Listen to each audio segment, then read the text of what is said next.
Is that shit? Folks, I've had a lot of guitars come through my studio. I've documented a lot of them on this channel, as you've seen, if you're a regular subscriber. This one on the table that I have in front of me right now is the most vile, abhorrent, filthy, nastiest guitars that have ever come into my pink room of doom. So what is this guitar? Well, it's something that's kind of special once it gets cleaned up.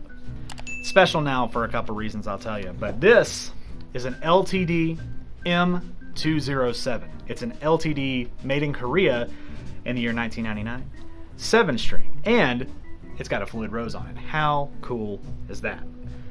So, you probably saw while I was holding it up there maybe some of what I'm talking about, but it goes deeper than that. So I bought this thing from Musician's Friend for about $200, so it came from a Guitar Center store, let's be real.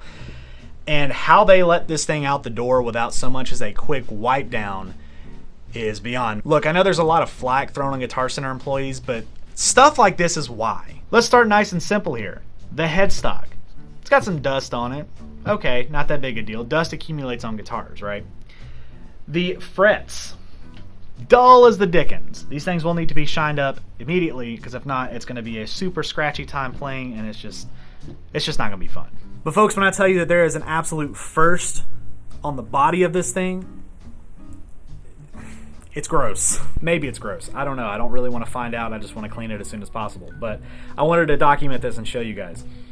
So as you can see, there's a lot of dust caked up here. You probably will see some B-roll coming up now. It's got Duncan design pickups in it, though. The pickup rings, while we're on topic of the pickups, have been absolutely destroyed, specifically the bridge pickup ring. I've got some new ones on order. They'll be here relatively soon, along with some strings and a Trem Arm, because it did not come with a Trem Arm. And the strings are a little past dead. The body's got some nicks and dings on it, which is to be expected. Not that big a deal. If you look at it in just the right light, though, it looks like it's got mold on it. I don't know if it's just that, or maybe someone brought it in while it was raining one day, and they just didn't bother to dry it off before they hung it up on the wall. There is all kind of dust and hair and just nasty stuff caked up in the Floyd, so that's gonna have to come off and be cleaned pretty thoroughly. And now on to the part that a lot of you might be like, wait a minute, is he serious? I am serious. Is that shit on my guitar? I have not been anywhere near that. I've not touched it. I don't know what it is, but I did some B-roll and it's got hair in it, folks. Now granted, it could just be dirt, but I really don't want to find out anymore. We're not going to be doing a sniff test here on camera or anything. We're just going to go ahead and get this thing cleaned up. But first, I'm going to go wash my hands. Alright, so this is going to be a heck of a cleanup. So I think what I want to do first is go ahead and get the strings off. So before we go ahead and start unwinding the strings, we have to loosen our locking nut up here, which I didn't even need. They were already loose. Ay, this is a monster of a job right now. What did I get myself into?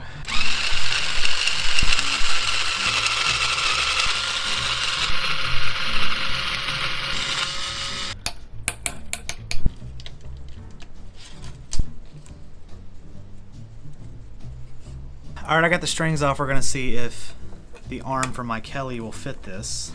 And it does, thank goodness. I needed that so I could try to pull this bridge up here. Loosen these in the back, which fortunately they all seem to loosen pretty okay, so that is good. And again, if you want to learn how to set up your Floyd Rose, whether it's a licensed Floyd Rose or just any kind of floating trem like this, check out my video that I did recently on how to set that up. Now with the strings off, I mean, that looks absolutely delicious. This, wow. I mean, it's like caked on here, man. Probably gonna have to get some Lysol on this thing after this, man. This is ridiculous.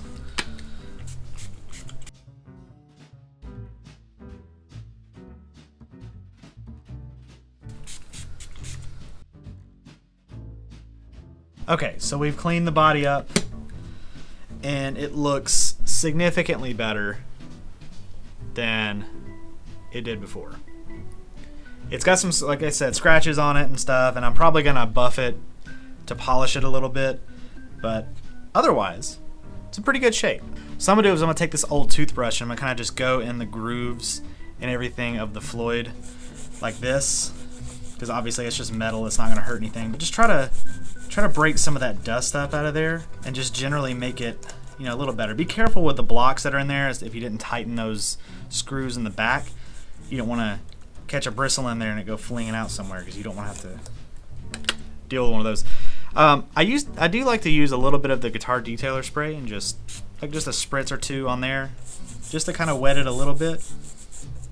I found there's some success with just doing that, dabbing it on there, maybe giving a good little scrub, because it doesn't set up like soap would. Not that you want to use soap on your guitar, but you know, go ahead and get your pickups too, maybe right in the corners, all that kind of stuff.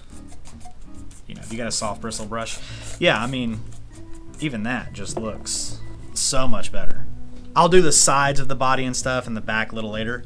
We're just wanting to do the top and everything. I'm gonna go ahead and do the fingerboard now. It looks a little grimy. Again, controversially, I like to use a little bit of the guitar detailer spray in my toothbrush and just kind of scrub the fretboard real nice. And obviously it's made for guitars, it's not necessarily made for wood, but that's where the controversy comes in. If you want to tell me how wrong I am, please leave a comment and tell me how wrong I am for doing this and how it's going to damage my fretboard, and on top of me putting lemon oil on it. So the fretboard wasn't as grimy as I thought it was, which is also good. Next step, just going to polish those frets.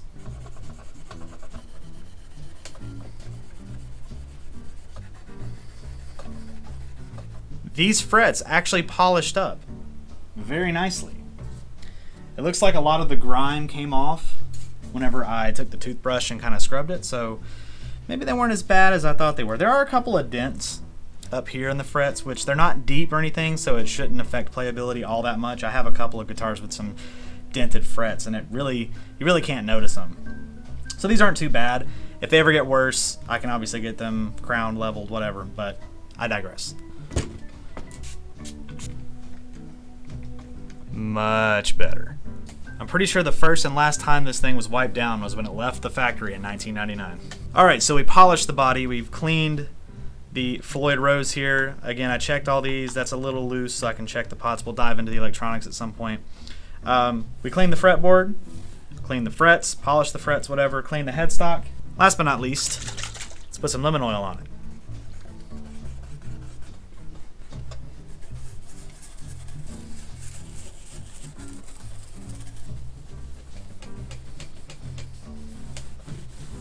Oh my gosh, that is a beautiful fretboard. That cleaned up so well. Like, that's the most impressive part of this thing, is it cleaned up so well. And I love that. That just looks so pretty, especially whenever you got that dark rosewood around it. A few moments later. Well now, that showed up a lot quicker than I thought it would. So I got some strings. These are Diodario 10 to 59, so 10 to 46 with a 59 added in there. I figured that'd be pretty good. Got some new pickup rings and a new Trem Arm. Time to bust out the bag of tricks here. So first things first, I think we're going to change the pickup rings. Yeah, so that screw right there was the only thing holding the bottom part of the ring on there. I told you, this is absolutely destroyed.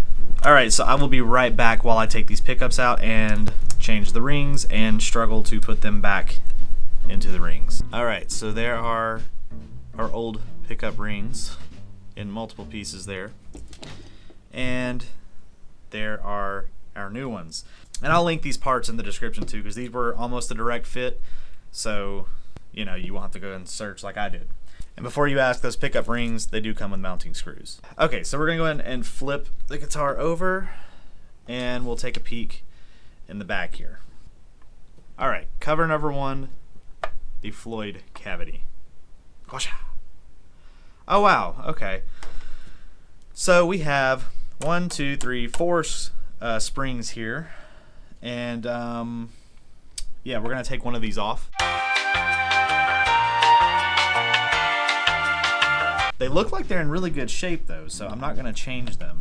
All right, now let's check out the electronics cavity and see what kind of mess is going on in here, because I'm sure maybe somebody's messed with it somehow, some way. I don't know. All right. So, 500K pots, they're unlabeled. I mean, the three-way switch has a little bit of rust on it. But otherwise, I mean, it's pretty clean in here. It all looks original. Even the back of the cover is shielded, so that's kind of cool. The only problem that I had that I really need to get in here and fix is this one pot is loose, which you can tighten it from the front. But I always like to hold the pot from the back. I think these just pop off. Be very gentle when you pull off any kind of knob, because you don't want to pull the post of the pot with it.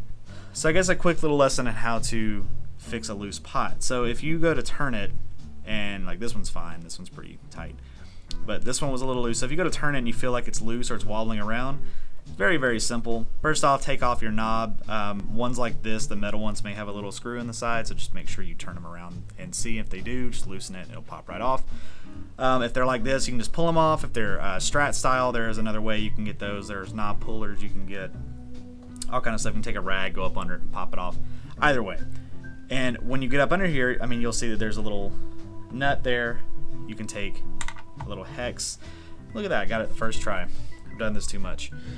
And put it on there, make sure it fits. And then what I like to do is in the back cavity, just try to get a grip or place a finger or something on it so it doesn't move, and just tighten it just a little bit. I mean, just hand tighten it.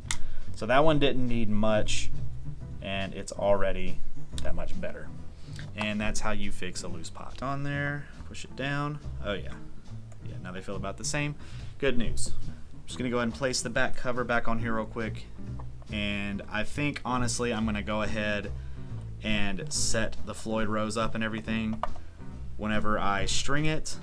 In fact, I may just string it and stuff off camera, just so you don't have to watch that process again. I do have a video showing you how to set up a Floyd rose and everything. If you want to go check that out, I'll probably link it in the cards up there or in the description, or if you feel like going on a little scavenger hunt.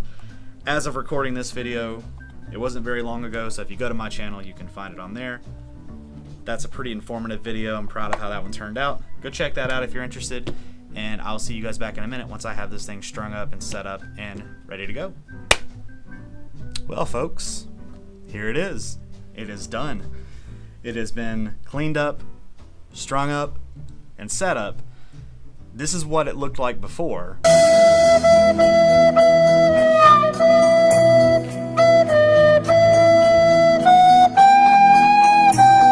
And this is what it looks like now.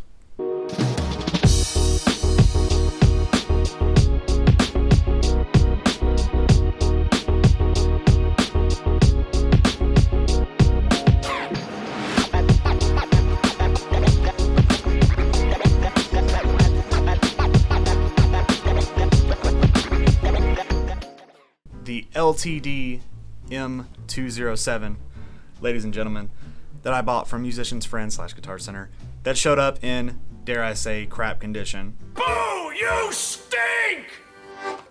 I think has been successfully restored to somewhat of a former glory. The body obviously still has its nicks and dings and some scratches that obviously you can't get out, rubbing some rubbing compound on there like I did and some wax and stuff, but I mean, you gotta admit, it looks absolutely stunning. So the only thing that I haven't done yet is plug this thing up, which we will do that in the next video. So make sure you stick around for that, and I'll see you guys in the next one. Hey, thank you so much for making it to the end of this video. I hope you enjoyed it. If you did, click my logo somewhere on the screen. That'll help you get subscribed to the channel if you're not already. If you want to check out some of my other videos, there should be some boxes coming up right over here somewhere. You can click one of those. It'll take you right to it. And if you want to support the channel in any other way besides just subscribing, check the link in the description of any of my videos for my Teespring store. You can pick up a shirt, hoodie, sticker, whatever tickles your fancy. And until next time, guys, I'll see you in the next video.